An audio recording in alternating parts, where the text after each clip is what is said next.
একটা ভূ রাজনীতি অথবা কেন্দ্রীয় রাজনীতি, যে রাষ্ট্রীয় রাজনীতি থাকে সেই রাজনীতির ভিতরে একটা কেন্দ্রীয় রাজনীতির অথবা ভূ রাজনীতির একটা দেশের রাজনীতি খুব সহজে পরিবর্তন হয়, কিন্তু ভূ রাজনীতি কখনোই খুব সহজে পরিবর্তন হয় না, সেটা খুব ধীর গতিতে আস্তে আস্তে পরিবর্তন হয়। দেখেন, যে কোনো দেশে একটা যুদ্ধ শুরু হয়, সে যুদ্ধের আগে কি বার্তা দেয়?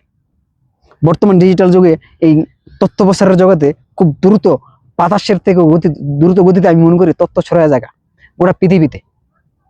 আপনি এই জায়গায় দ্বারা একটা কিছু বলবেন, অথবা আপনি যেখানে দাঁড়ায় রয়েছেন সেখানে বলবেন, পৃথিবীর সর্বশেষ পর্যন্ত আপনার সেই তথ্যটা চলে যাবে মুহূর্তের ভিতরে। আমাদের ইলেকট্রনিক মিডিয়া অথবা সোশ্যাল মিডিয়া যেসব থাকে সেসবের মাধ্যমে নানান পন্থায় আপনার তথ্যটা চলে যাচ্ছে দেশ এবং বিদেশে।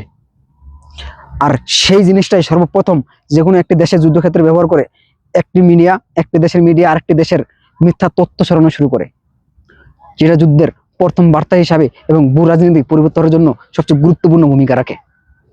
দ্বিতীয় যে বিষয়গুলা, সেটা হচ্ছে গিয়ে একটি দেশের নাগরিক যেই দেশের শক্তিশালী বেশি সেই দেশটি সবসময় চেষ্টা করে কোনো একটি জাতিকে পাশের দেশের উপরে চাপিয়ে দেওয়া এবং সর্বশেষ তাদেরকে পুশিং করে ওই দেশের নাগরিক দাবি করে ওই দেশে পাঠিয়ে দেওয়া, এর মাধ্যমে একটি যুদ্ধের কড়া বার্তা, যা দ্বিতীয় ধাপে আগায় যায়।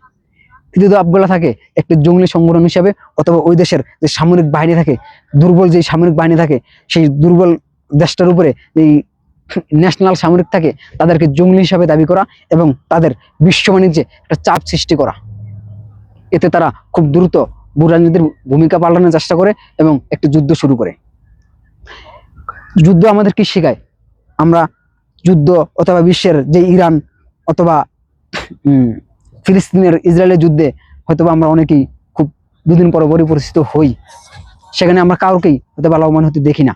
এতে লাভবান হয় হয়তোবা কোনো একদল মানুষ যারা উগ্রবাদী হওয়ার চেষ্টা করে অথবা মানুষের ভিতরে বিভ্রান্তি সৃষ্টি করার চেষ্টা করে, লাভবান তারাই হয়। ক্ষতি হয় সাধারণ মানুষের, ক্ষতি হয় একটি অঞ্চলের, একটি অর্থনৈতিক ধ্বংস হয়ে যায়, একটি জাতি ধ্বংস হয়ে যায়, শিক্ষার দিক দিয়ে, অর্থর দিক দিয়ে এবং ভবিষ্যতের যে স্বপ্ন থাকে তাদের সম্পূর্ণ ধ্বংস হয়ে যায়। আমরা গোটা বিশ্বে যেটা চাবো সেটা কোনো যুদ্ধ নয়। আমরা চাই একটি সুন্দর শান্তিপূর্ণ বিশ্ব, যেখানে যুদ্ধ নয় বরঞ্চ সবাই মিলে একসাথে থাকবো।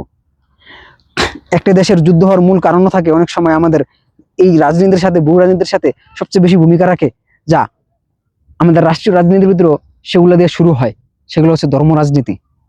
এই ধর্ম দিয়েই সর্বপ্রথম আমাদের একটি রাজনীতির ভূমিকা শুরু হয় এবং এই ধর্ম নিয়ে যাতে আমাদের রাজনীতি বন্ধ হয়ে যায়, যুদ্ধ বন্ধ হয়ে যায়, সে আশায় সবাই আজকে শেষ করছি। ভালো থাকবেন, সুস্থ থাকবেন, আল্লাহ হাফিজ।